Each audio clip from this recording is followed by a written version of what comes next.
Now, the Three Martini Lunch with Greg Corombos and Jim Geraghty. And welcome, everyone, to the Tuesday edition of the Three Martini Lunch, along with Jim Geraghty of National Review. I'm Greg Corombos of Radio America. We have good, bad, and crazy martinis for conservatives today, all of it brought to you by Quip toothbrushes. Quip toothbrushes start at just $25, and if you go to getquip.com/martini, don't forget the /martini right now, you can get your first refill pack of brushes for free. Much more on that in just a couple of minutes. And Jim, let's start with our good martini. There's a coup underway in Venezuela. Juan Guaido is the recognized interim president of Venezuela, at least by us and a lot of other nations, some in our hemisphere, some outside the hemisphere. Nicolas Maduro is the kleptocrat commie, basically, socialist, if you want to be more precise, I guess, who is clinging on to power. He unfortunately has the support of the Russians and the Iranians and probably the Chinese. Guaido has called for the military to have an uprising today. Some of them are answering that call. Some are not. So as folks hear this over today and possibly into tomorrow, the situation on the ground there could be very, very different than when we speak right now. And the bottom line is we really don't know how things are going there right now. We're obviously hoping that the effort to remove Maduro is successful. But, Jim, we've kind of been in a holding pattern here with, hey, you've got to go, and Maduro's not going. And this is going to push the envelope here, and hopefully it turns out the right way. Yeah. As I put it in today's Morning Jolt, sometimes you get the end of Nicolae Ceausescu in Romania. It was most of Eastern Europe transitioned from communism to I don't know if you want to call it free market democracy or post-communism, however you want to classify what they turned into, relatively peacefully, and Romania was the big exception. Basically, there was this big popular uprising. Some folks were loyal to him and his regime. Eventually, they were toppled pretty quickly. Ceausescu was really one of the most heartless bastards to run a Eastern European satellite of the Soviet Union. And sometimes you get Tiananmen Square. There is no guarantee that this uprising in Venezuela will succeed. The people who are taking to the streets right now are taking their lives into their hands. There are some tenuous reports that sections of the Venezuelan military or portions of Venezuelan military are standing with the people. There obviously will be some that will stand with Maduro and the regime. And what happens next in the next 24 to 48 hours may determine the future of Venezuela. It was Gordon Chang who said this morning that if the soldiers do not follow Maduro, this is the end of his regime. But we don't know how that's going to shake, so it's something to watch closely. But there is at least a possibility of a better future for Venezuela now. And so I understand Secretary of State Mike Pompeo made some very supportive statements of this. I understand also a lot of Americans probably would be very wary about getting too involved in this. But having said that, look, it's not like this is a dispute between moral equals. We have to be rooting for the uprising and the Venezuelan people here, and hopefully within a couple of days, we will know that Maduro's days are numbered. Yeah, we hate to see the loss of life, particularly for those yearning for freedom, but they're in an untenable situation right now. This Maduro regime is at the point, we've talked about it before, where people are killing their own pets to eat them. There's nothing left for the hospitals. The stores' shelves are empty. Anybody who dares to protest is hunted down in the streets by Maduro's thugs. I mean, it's just about as ugly and vicious as it can get. But unfortunately, there's no guarantee that he won't stay in power. We can certainly hope and pray that he doesn't. But how's this for an awkward transition? Let's talk about cleaning your mouth. I guess we're cleaning house in Venezuela, maybe cleaning up our houses for spring cleaning for those states that have actually encountered spring so far. It is time for spring cleaning, and Quip has an easy way to start with your brushing habits. Just 2 minutes twice a day can help pave the way to a healthier mouth and mind.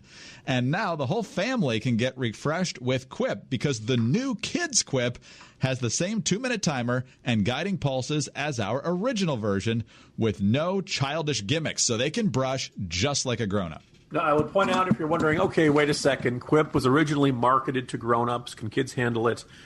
Recently on vacation, the kids ran out of their giant, goopy, blue, sparkles-in-it toothpaste that they like, and so use Daddy's. And I gave them the Quip brand toothpaste that comes with the Quip toothbrush. It's not too strong. It's not too minty or anything like that. They did it just fine.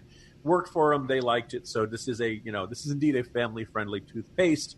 as well as a family-friendly toothbrush. Now, Quip has sensitive sonic vibrations for an effective clean that is gentle on your sensitive gums. It's got a built-in 2-minute timer that pulses every 30 seconds to remind you when to switch sides, when to switch from top to bottom, and to help you to clean your whole mouth evenly. Quip's multi-use cover works as a stand, it mounts to mirrors, and it slides over your bristles to pack and protect your Quip when you're on the go.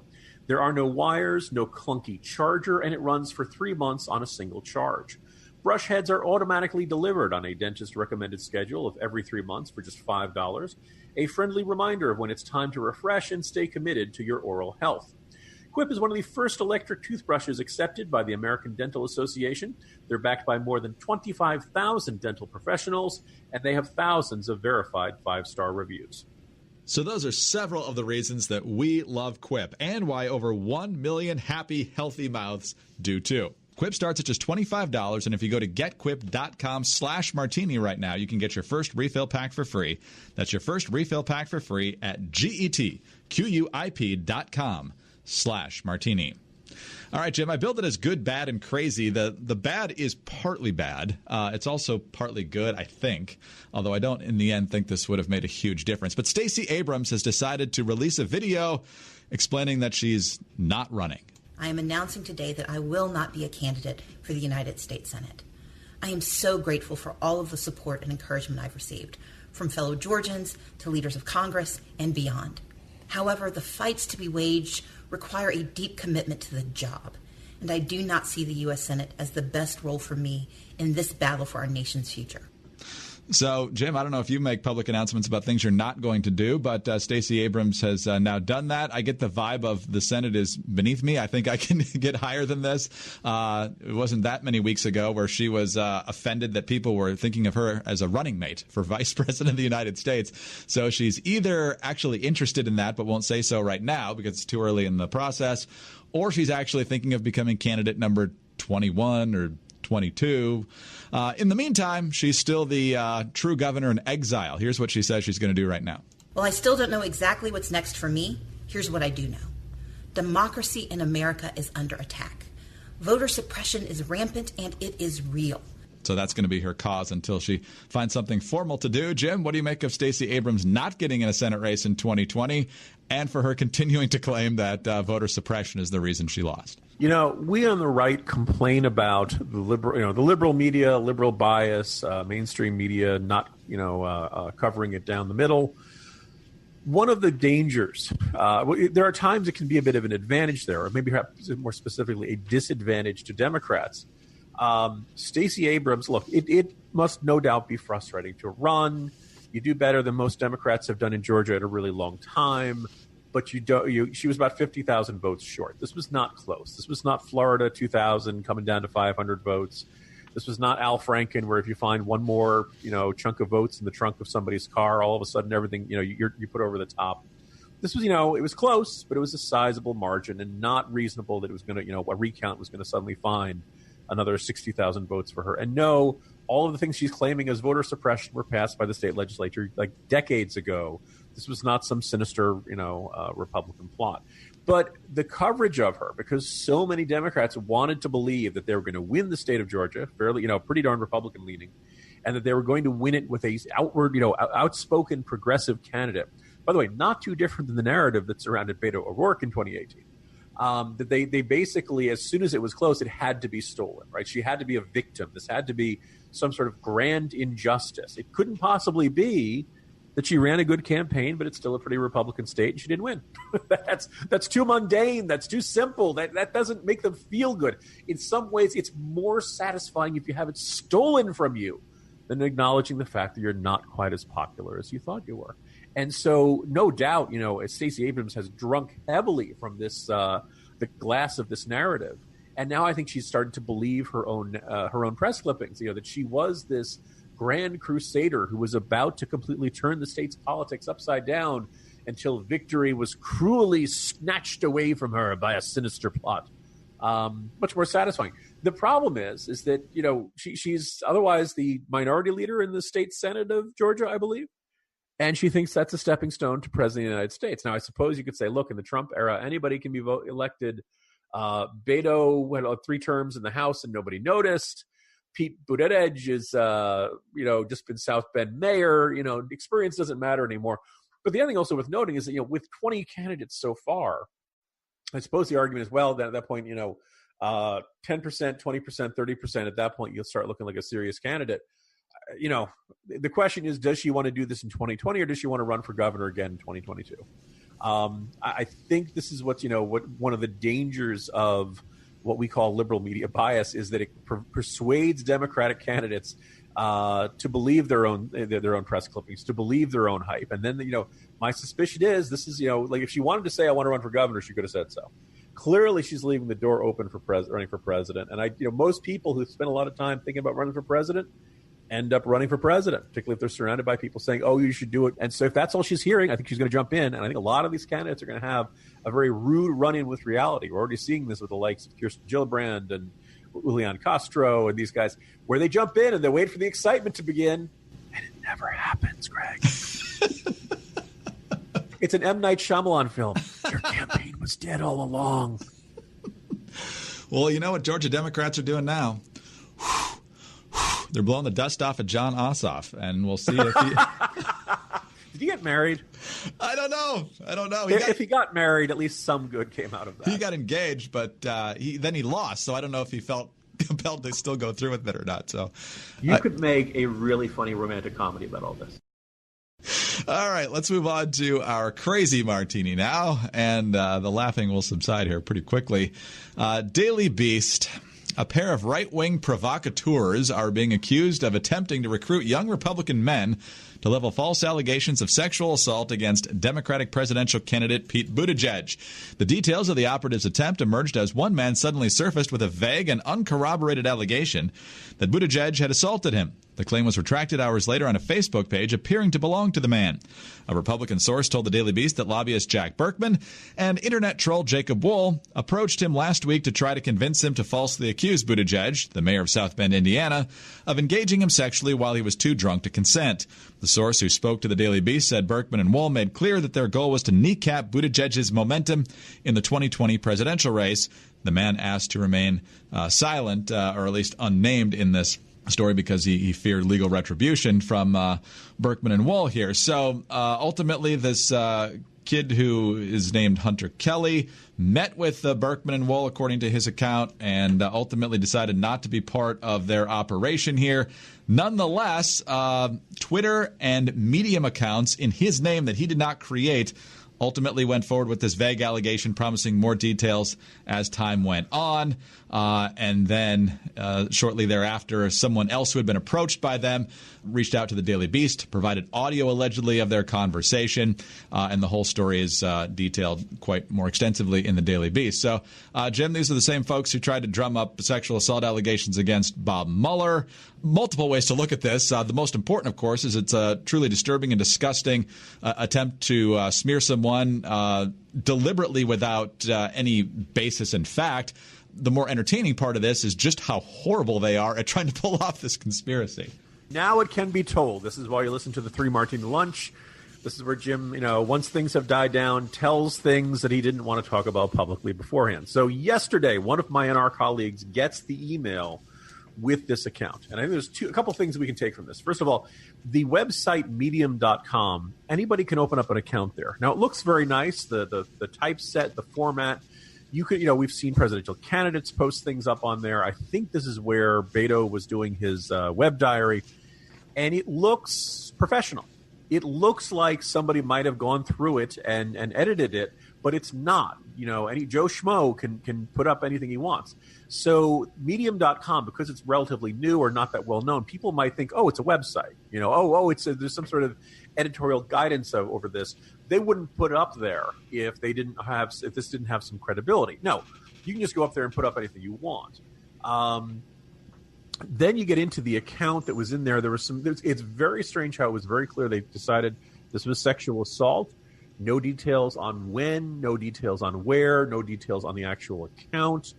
And it seemed particularly odd. But as I mentioned, this was sent to one of my National Review colleagues. I won't say which one because our suspicion now is that this got sent to the kook list. And I don't think that my colleague is a kook. but his email is out there. And so the other thing which is also worth noting is that two of the first places to run it, Greg, were InfoWars and Gateway Pundit. Not two establishments not known for their extensive and detailed fact-checking. And so we kind of it's one of those things where my first thought was that this was somebody on the left who had put this out to conservative media to see who would bite on it, who would run the allegations with doing zero fact-checking, zero talking to the accuser, zero efforts to verify the allegations inside. And then eventually somebody would say, aha, look at these people. They made such a huge big deal about due process and fact-checking during the Brett Kavanaugh controversy. But now, as soon as one of the Democrats is accused, nobody pays attention. Or these guys throw it out the window, which would have been a fair criticism. You could still say it's a fair criticism. I also would point out, if Pete Buttigieg is the flavor of the month, right? He's the guy who came out of nowhere. He's getting up to 7-8% in Democratic primary polls. He's the hot new candidate, et cetera. So you ask the question, who would have the most motivation to want to take him down and take him out? Beto. And the other question would be, which venue would do the most damage to Pete Buttigieg? It ain't InfoWars. It ain't Gateway Pundit. And I'll be perfectly honest, I'm not sure in National Review doing a report on this allegation would be the most damaging. You'd have to figure there'd be plenty of mainstream publications that would be eager to meet with the accuser, dig into it, see if there's any truth behind it, see what parts of the accuser's account can be verified, things like that. And the fact that they didn't, so this between this and a conservative email list I'm on, people are discussing it. I'm saying, look, guys, this emits an odor. This seems really, there's no specifics in it. It's very weird that they're sending this to us. You think there'd be lots of other folks. You figure other campaigns would be wanting to pump this around. Let's see to be very careful with this is what I was telling everybody else who was asking me about it. Lo and behold, we find out that this is actually done by two guys who kind of have a history of this. You look smart if you take the time to check the facts and verify this sort of stuff. This is what we wanted to see from the left and from the mainstream media during the Kavanaugh allegations. And it's, some on the right did not pass that test this time around, but I think it is worth noting that generally they're exactly the ones you would have expected to, Greg. Yeah, and the vast majority on the right were holding their powder dry for the exact reasons you said. There's absolutely no specificity in that initial post, and now it's all come unraveled in very short order. And the thing is, there's plenty of ways to go after Mayor Pete without trying to make up scurrilous accusations like this. The crime rate in South Bend, for example, hasn't been great. Yesterday, he was off in Harlem kissing the ring of Al Sharpton for some reason, certainly damaging his middle-of-the-road Midwestern guy approach here. And if you listen to him talk on most issues, he's pretty far left. So there's plenty of fodder to criticize him in substantive ways and to explain why he shouldn't be the nominee or the president. But to do things like this is absolutely disgusting. Yeah, and let's point out, people say, it's these wackos. They always do this kind of stuff. It kind of gets tuned out. Look, we have no reason to believe that Pete Buttigieg has ever done anything like this. But if he had, anyone who came forward now would automatically be seen more.